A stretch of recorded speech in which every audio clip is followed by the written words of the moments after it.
Bien, pues bienvenidos nuevamente a su canal de El Jabalí. Y seguimos con lo que es la serie de Soy Luterano. ¿Y eso qué es? Ya esta es nuestra quinta colaboración, nuestro quinto video que hacemos al respecto dentro de esta serie. Y esta ocasión vamos a tocar el quinto artículo de la Confesión de Augsburgo, que es el ministerio de la palabra. Pero vamos a retomar un poquito lo que vimos en el episodio anterior a y donde hablábamos al final de lo que es la fe, ¿verdad? De que somos salvos por la gracia de Dios a través de la fe en Jesucristo únicamente. Y es la fe en Cristo en la que esto es en lo que la iglesia se sostiene o se cae, ¿verdad? Y ahora sí, ya tocando lo que es el ministerio de la palabra, el quinto artículo que le sigue a esta explicación de la fe, nos dice lo siguiente.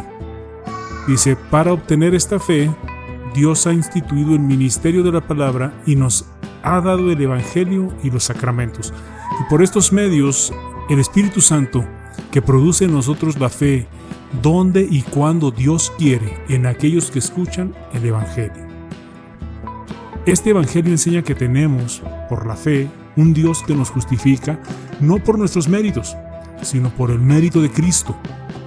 Condenamos pues a los anabaptistas y otras sectas similares que piensan que el Espíritu Santo llega a los hombres sin la instrumentalidad de la palabra exterior del Evangelio, sino por medio de sus propios esfuerzos, por la meditación y por las obras. Basándonos pues todo esto en Gálatas 3:14, que dice: a fin de que por la fe recibiéramos la promesa del Espíritu. Bien. Pues entonces somos salvos únicamente por gracia, por medio de la fe en Cristo. Sin embargo, muchos cristianos parecen tener dificultades con esta pequeña palabra, la palabra fe. ¿Qué significa? ¿Es la fe algo dentro de nosotros mismos? ¿Es voluntad nuestra elegir creer en algo? ¿Elegimos nosotros a Jesús, creemos en Él y es entonces que podemos decir que somos salvos? Si tomamos en serio las partes anteriores de la Confesión de Augsburgo, descubrimos que la respuesta a estas preguntas es un rotundo no. Esto puede sonar un poco difícil y hasta algunos lo considerarán herético, pero si tomamos, por ejemplo, el segundo artículo de esta confesión, que trata específicamente sobre el pecado original, y lo tomamos al pie de la letra, empezamos a ver en qué clase de predicamento realmente estamos. Por lo que nos dicen las Santas Escrituras, sabemos que todos somos pecadores, y una de las características de ser pecador significa no tener fe en Dios. Ser pecador significa que ya hemos elegido no confiar en Dios como Él nos lo manda en el primer mandamiento, que nos lo da Éxodo 20, versículos de 2 al 3. Dice: yo soy el Señor tu Dios, yo te saqué de la tierra de Egipto, donde vivías como esclavo. No tendrás dioses ajenos delante de mí. Estamos esclavizados por el pecado. Estamos esclavizados también por el diablo y por el anhelo de ser nuestros propios dioses. Y donde existe el pecado, ¿cómo es que puede haber fe? Si realmente dependiera de nuestra elección, entonces podríamos simplemente elegir dejar de pecar y cumplir los mandatos de Dios. Ni siquiera necesitaríamos a Jesús como Salvador nuestro. No podemos depositar nuestra confianza en esta cuestión tan ambigua y pensar que creer en Jesús es una elección de parte nuestra y de esa manera dejar de ser esclavos del pecado. Simplemente no está en nosotros. Ojalá fuera así, pero como ya tenemos en nuestro ser la enfermedad del pecado, necesitamos que la cura o la medicina para esa enfermedad provenga de fuera de nosotros mismos. Cuando nos damos cuenta de lo serio que es el problema de ser un pecador, podemos entonces postrarnos delante de Dios honestamente y admitir que tener fe en Jesús no es una elección que honestamente podamos realizar. La fe que confía en Cristo solo viene de fuera de nosotros.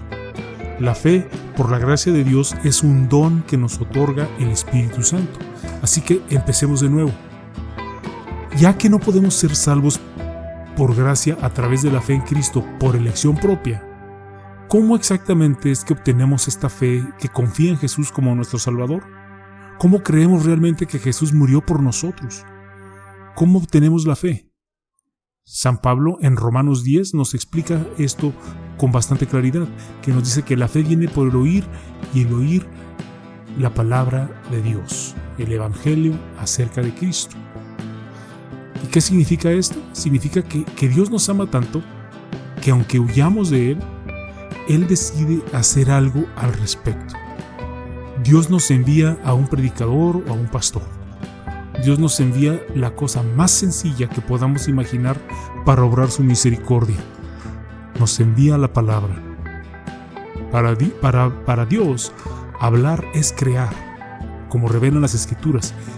Y Dios envía un ministro para hablarnos de una manera muy concreta.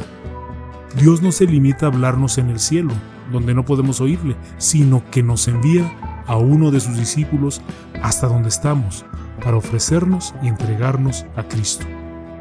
Esto es lo que típicamente te dice un pastor: tus pecados son perdonados por los méritos de Cristo. Ahí está. Ya está hecho. El anuncio se hizo, el Evangelio ha llegado a nosotros. Cuando oímos esto y lo creemos, ocurre un milagro. El pecador se convierte en justo, porque la fe lo ha hecho así. La fe se convierte en nuestro recibo o nuestro comprobante de que Dios nos ha salvado de nuestro pecado. Entonces, ¿qué es lo que ha cambiado? ¿Qué hay de distinto? La diferencia es que la fe viene de fuera de nosotros, a través de un predicador quien nos anuncia el Evangelio. ¿Y qué es lo que nos ha hecho creer realmente? Es el Espíritu Santo quien siembra esta fe en nuestro corazón cuando y donde Él lo decide. Cuando Dios es el que obra la salvación, no hay ninguna elección por parte nuestra.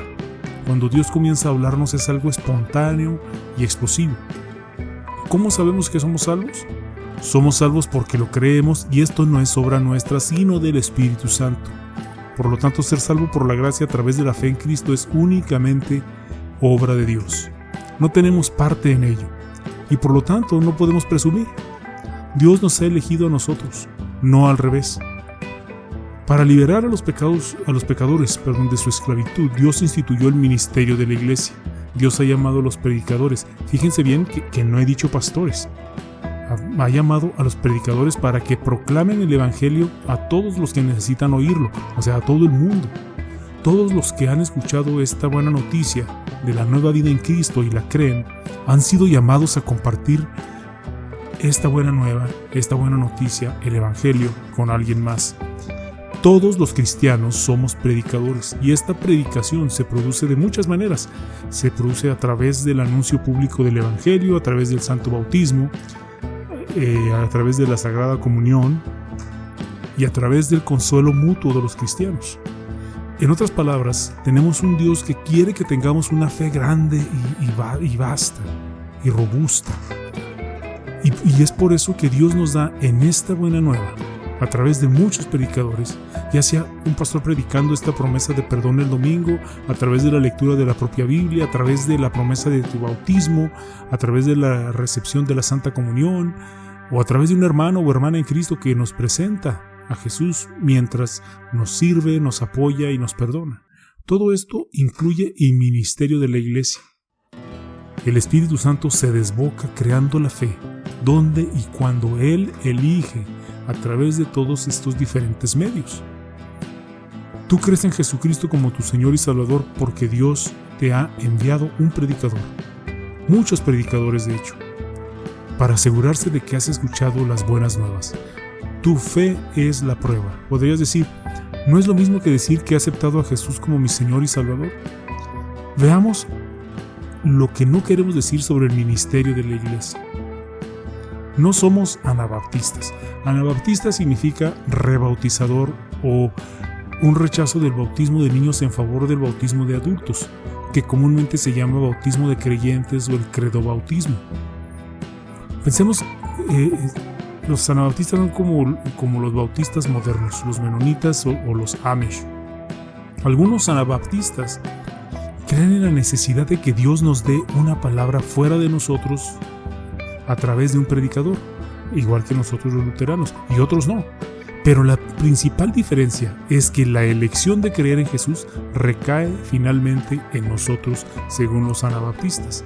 Un anabaptista diría: para ser salvo tienes que elegir aceptar a Jesús como tu Salvador personal.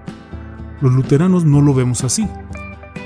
Como cristianos luteranos está bien decir que has aceptado a Jesús, pero en el sentido de una aceptación pasiva. Como cuando te disparan puedes aceptar el hecho de que te han disparado, o cuando te atrapa un tornado puedes aceptar de que te está sucediendo. Así es cuando eres cautivado por Cristo, cuando ya tu vida antigua, tu vieja vida ha terminado. Puedes aceptar, recibir o reconocer que Dios te ha reclamado para sí. Pero fíjate en la diferencia. Dios es quien obra, decide y elige, no tú. Dios quiere ser tu Dios y ser misericordioso contigo, que al final de cuentas no dejará una elección tan importante en tus manos. En lugar de eso, Él llama, reúne, ilumina y elige por el poder del Espíritu Santo cuando te envía un pastor o un predicador que anuncia: estás perdonado a través de Cristo. Esto es ciertamente la verdad.